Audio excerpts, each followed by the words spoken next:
I lost my memory in a car accident. My contact list only had one number. I dialed the number saved as Jack's. I got a mouthful of sarcastic jabs. Turns out it was my best friend. Soon after, I discovered his contact name for me was Luna, but he'd clearly said he would never like me. My head ached. I opened my eyes to a white ceiling. The smell of antiseptic was strong. I was in a hospital, but I didn't know who I was, or why I was here. I reached for the bag by my bed and pulled out my phone. The fingerprint unlock worked. My list was empty, and there were no recent calls. There was only one emergency contact, saved as Jack's. I dialed.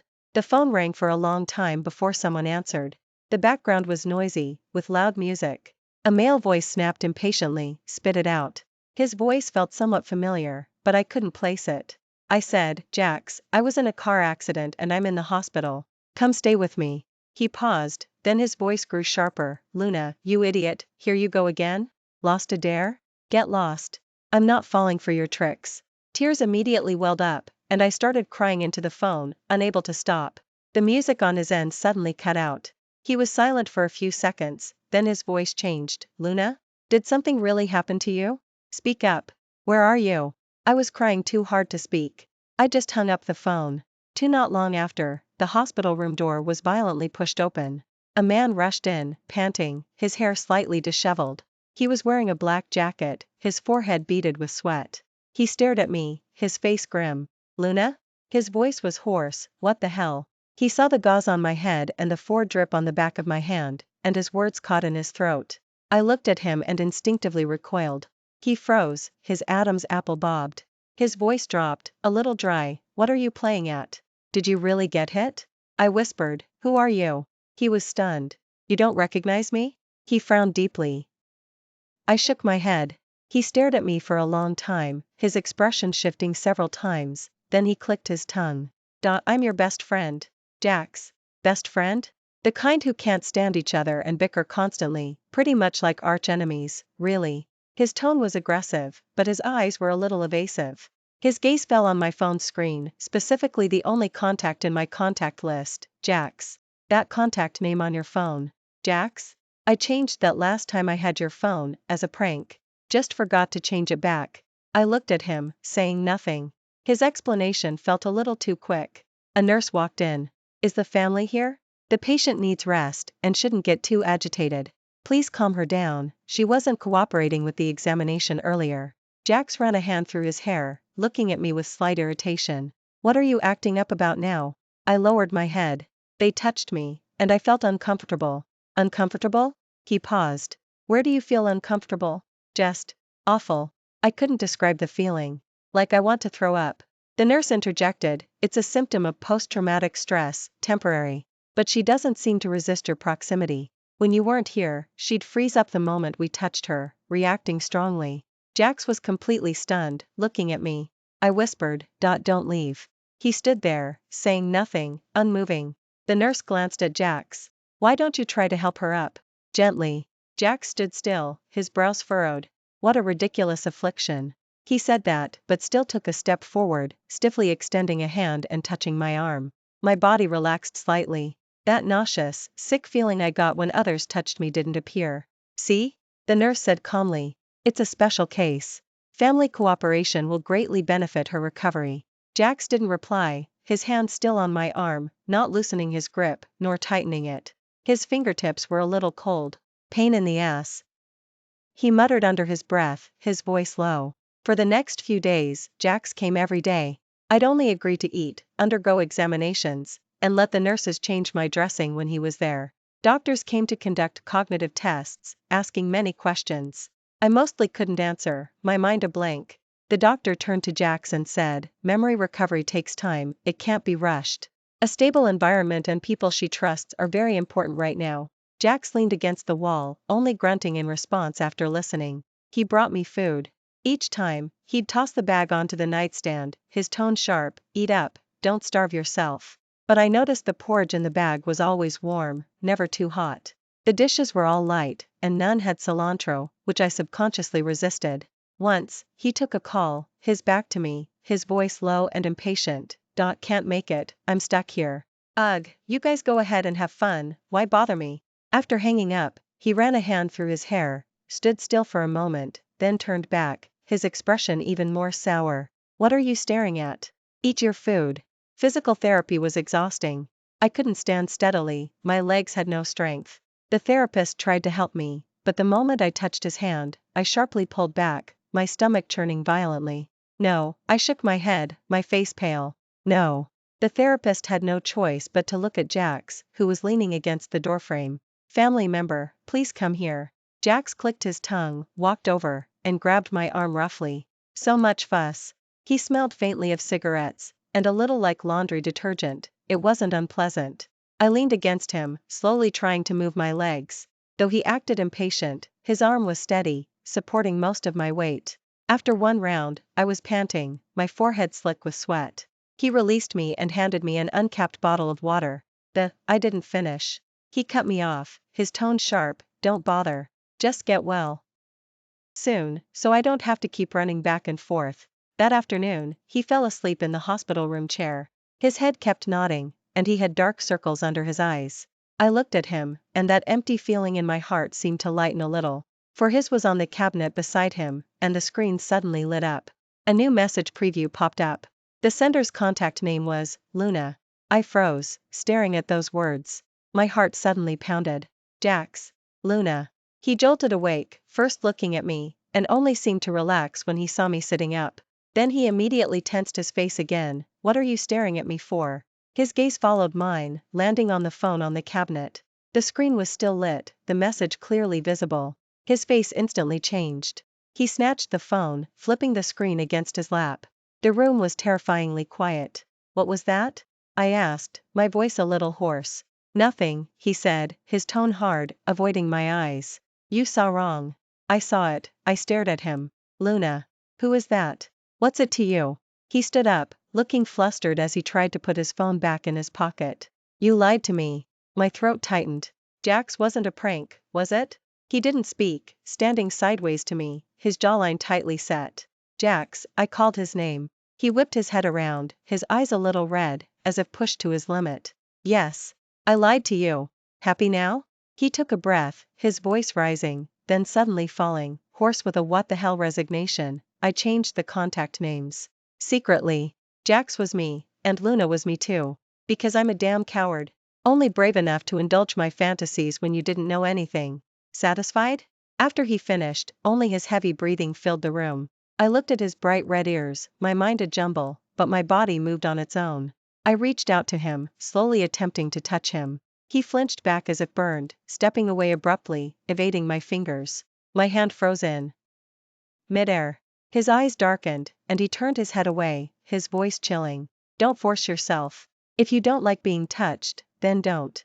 With that, he turned and left, slamming the door behind him. After that, he didn't come back. An elder care aide named Auntie came instead. She was all smiles, but the moment her hand touched me, I couldn't help but tremble, my stomach uneasy. Auntie tried several times, but finding no solution, she had to call Jax. I heard her say into the phone, Mr. Sue, Luna still won't let me touch her. You see. I don't know what he said, but Auntie nodded repeatedly. All right, I understand. She hung up the phone with a sigh. Mr. Sue said you need to cooperate with the treatment. On the day of my follow-up appointment, Auntie accompanied me. She helped me check in, picked up my medication, always keeping a step's distance from me. In the hospital corridor, I saw him. He was leaning against the wall at the end, looking a little thinner. He saw me too. Our gazes met for a second, then he immediately looked away, his expression cold. Auntie went to get the final report. I stood my ground, watching him. He was looking down at the floor, not at me. I slowly walked towards him. He stiffened slightly when he heard my footsteps, but didn't look up. I stopped in front of him. The smell of smoke on him seemed heavier. You've been smoking too much, I said. His apple bobbed, but he didn't respond. I haven't been eating well these past few days, I added. He still said nothing, the lines of his profile rigid. My heart ached intensely, and I couldn't help but reach out, wanting to tug on his sleeve. He abruptly raised his hand to dodge, his movement quick and sharp. My hand fell through empty air. He finally looked up at me, his eyes deep and devoid of warmth, his voice dry. Listen to the doctors. Don't be stubborn. After saying that, he straightened up, didn't spare me another glance, and walked right past me, leaving. I rooted to the spot, watching his back disappear around the corridor corner, my nose stinging. Auntie returned with the report, seeing me standing there, dazed. She asked cautiously, "Luna, are you all right?" I shook my head, saying nothing. Back in the hospital room, I looked at the meal Auntie handed me, having no appetite. The spoon she'd touched, I always felt uncomfortable using. A few days later, the doctor said I could be discharged, but would need to return regularly for physical therapy and checkups. Auntie helped me pack, asking, "Mr. Sue arranged a car to pick you up and take you back to your rented apartment complex?" My rented apartment? A completely unfamiliar place. "Where is he?" I asked. Auntie looked troubled. "Mr. Sue. He might be quite busy lately." The car stopped downstairs from an old apartment complex. Auntie helped me carry my things upstairs and opened the door with the key Jax had given her. The apartment was small and a little messy, but clearly lived in. A few clothes were tossed on the sofa, and a half-eaten bag of snacks lay on the coffee table. But as I looked at everything, I only felt a sense of unfamiliarity. Auntie tidied up a little and said, "Mr. Sue instructed that if you need anything, just call me. He'll order it online for delivery." She left. I stood alone in the center of the living room, looking at this so-called home, feeling an unsettling emptiness. I walked to the sofa and sat down, my fingers brushing against a hard-covered journal. As if by some impulse, I opened it. Inside were delicate handwritten notes, filled with schedules, shopping lists, and scattered personal thoughts. It was my handwriting. "Jax, that jerk, infuriates me again. I hope his instant noodles without the seasoning packet. End of the month, totally broke, but I bummed a barbecue dinner off Jax, score. Mom's on my case about pressure to get married again, so annoying. Wish could pretend to be my boyfriend, too bad his acting sucks." Page after page. Countless trivial daily entries, and almost every one mentioned Jax. Arguing, complaining, eating out, hanging out. It truly depicted the best friend dynamic. Until I turned to a later page. The handwriting was a little messy, the ink even slightly blurred. "He said today that he could never like someone like me. Is that true? Well, good, I can finally give up." The date was just a few days before the car accident. I stared at that line of text, my heart clenching, a dull ache spreading. So it was true. He'd said it himself. Suddenly, I heard keys turning in the lock outside the door. I quickly slammed the journal shut, my heart pounding. The door opened, and Jack stood in the doorway, holding a grocery bag. He saw me sitting on the sofa, paused, then frowned, his tone sharp. "Where's Auntie? Why are you alone?" He placed the bag on the dining table, the contents clinking dully. It was instant food and fruit. "Come get your medication." He pulled a medication bag from the bag and placed it on the table, not looking at me. "Take it on time." After saying that, he turned, seemingly about to leave. "Jax," I called out, stopping him. His back stiffened, but he didn't turn around. I looked at his retreating figure, my mind filled with that sentence from the journal, and the cold look in his eyes when he avoided my hand at the hospital. My stomach started feeling uneasy again. But an impulse within me overcame the discomfort. I stood up, rushed over in a few steps, and tightly hugged his waist from behind. His whole body instantly stiffened, his muscles taut as stone. My face pressed against his slightly cool jacket, I could smell the faint scent of cigarettes and his own distinct aroma. My heart was pounding so hard it felt like it would leap out of my throat. "Don't avoid me." I buried my face in his back, my voice muffled and choked with a sob I couldn't control. "I feel awful. Can you please stay with me?" His body trembled slightly. He didn't move, nor did H. You push me away. "When you're not here, I can't eat, I can't sleep. Don't deliberately distance yourself from me." I hugged him tighter. "Auntie is very kind, but the moment she gets close, I feel like throwing up. Jax. I don't know why, but it seems like only you can have physical contact with me." He still didn't speak, his breathing a little heavy. I lifted my head, pressing my face against his back, listening to his somewhat erratic heartbeat. "Your heart is beating so fast." He sharply drew a breath, his Adam's apple bobbed intensely. "Let go." His voice was terribly hoarse, laced with a suppressed tremble. "No." I clung to him stubbornly, tears falling, dampening his jacket. "You lied to me. You said the contact name was a prank. You said we were best friends. But you clearly..." He suddenly turned around. I was forced to let go, looking up at him. His eyes were bloodshot, staring intently at me, his jaw clenched, as if he was desperately trying to hold something back. But I clearly what? His voice was low and hoarse, with a hint of self-mockery or mockery towards me. "Luna, what do you remember?" "You don't remember anything." "I remember I felt awful. I remember I only wanted you near. I cried back, my chest heaving. Tell me why that is? If it's not because you like me, then am I just a fool? He seemed to be stung by my words, his face instantly paling. The next second, he abruptly reached out and pulled me forcefully into his arms, his grip so tight it almost hurt my bones. He buried his face in the crook of my neck, his breath hot and heavy against my skin. I'm sorry. His voice was muffled, thick with emotion, his body trembling slightly. I'm sorry. I was a coward, I was a jerk. Don't say that about yourself. I smelled his familiar scent, held tightly in his embrace, and the nausea and palpitation slowly subsided. I reached out and hugged him back. After a long time, he loosened his grip slightly, but his arm was still around me. His eyes were even redder. He looked down at me, his gaze complex. He raised a hand, his somewhat rough thumb awkwardly wiping away my tears. That contact name. He took a breath, looking into my eyes, his voice low and clear. It wasn't a prank. It was how I truly felt. He paused, his Adam's apple bobbing again, before continuing, his voice a little hoarser. Can you call me that again? I looked at his bloodshot eyes and whispered, tentatively, with a touch of unfamiliarity, Jax? He closed his eyes, as if struck by the endearment. When he opened them again, something in his gaze had completely melted. He lowered his head, gently resting his forehead against mine, our noses almost touching. He murmured softly in response, his breath caressing my lips.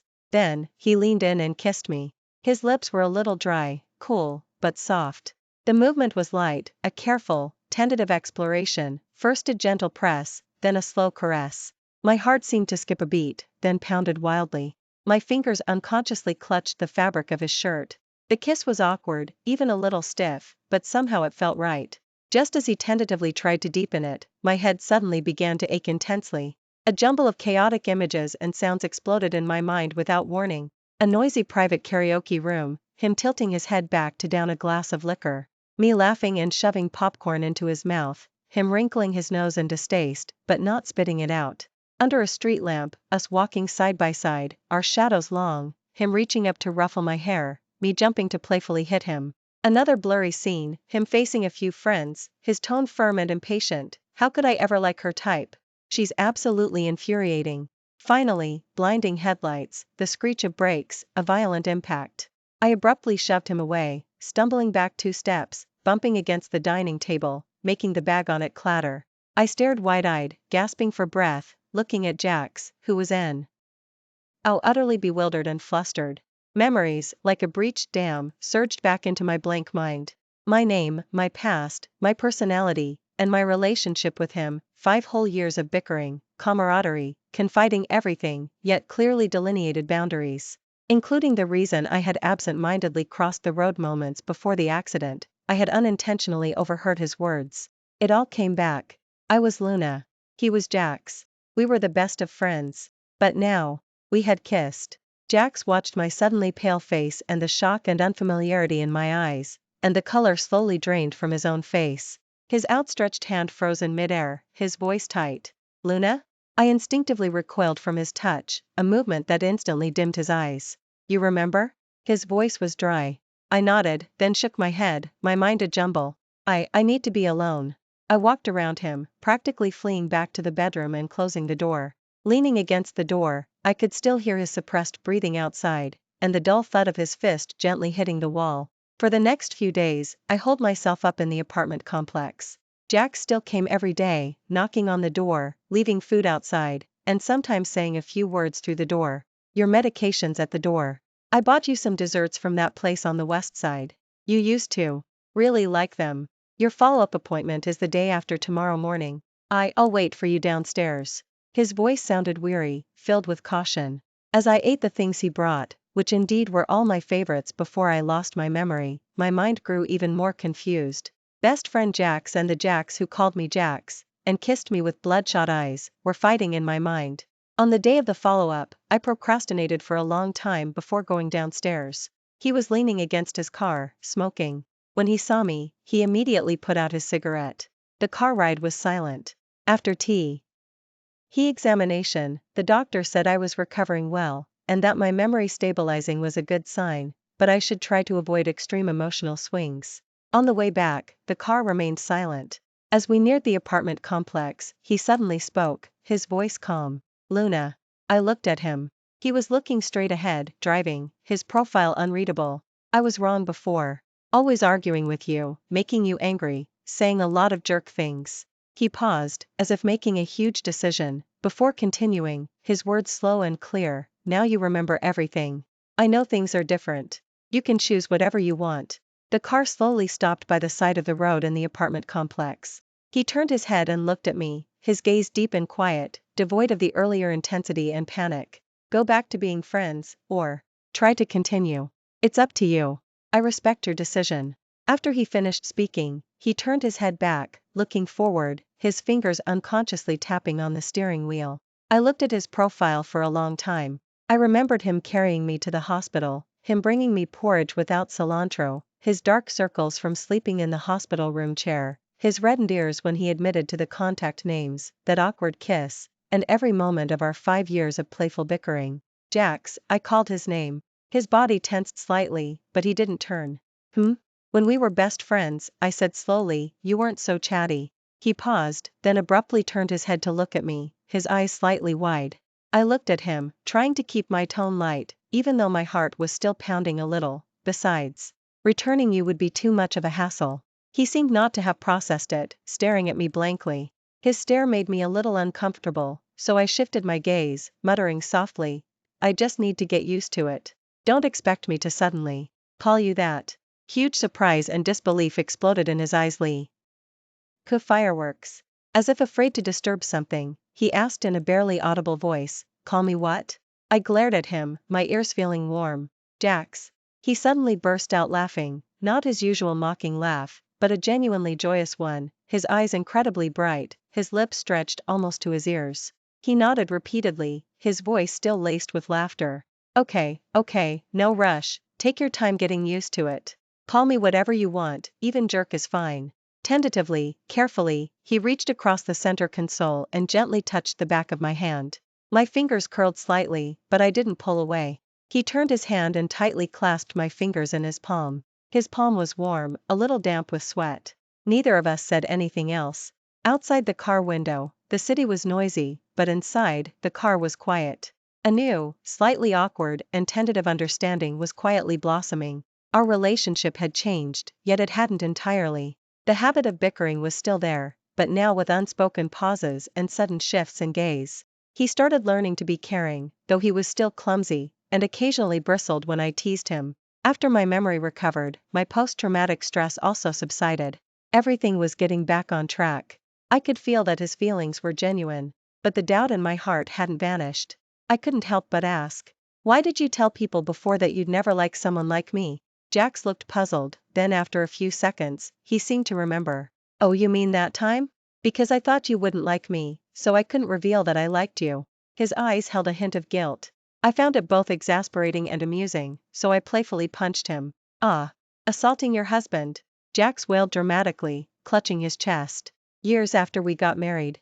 In the middle of the night, a baby crying suddenly startled me awake. A familiar wave of anxiety and heart palpitations washed over me. These emotions came with particular frequency and intensity postpartum. Just as I was panicking and at a loss, the sleeping person beside me stirred. An arm unconsciously reached over, skillfully circling my waist, pulling me closer into his embrace.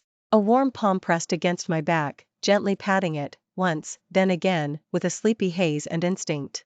A low, muffled voice brushed against my ear, husky with sleep, don't be afraid. I'm here. It was Jax.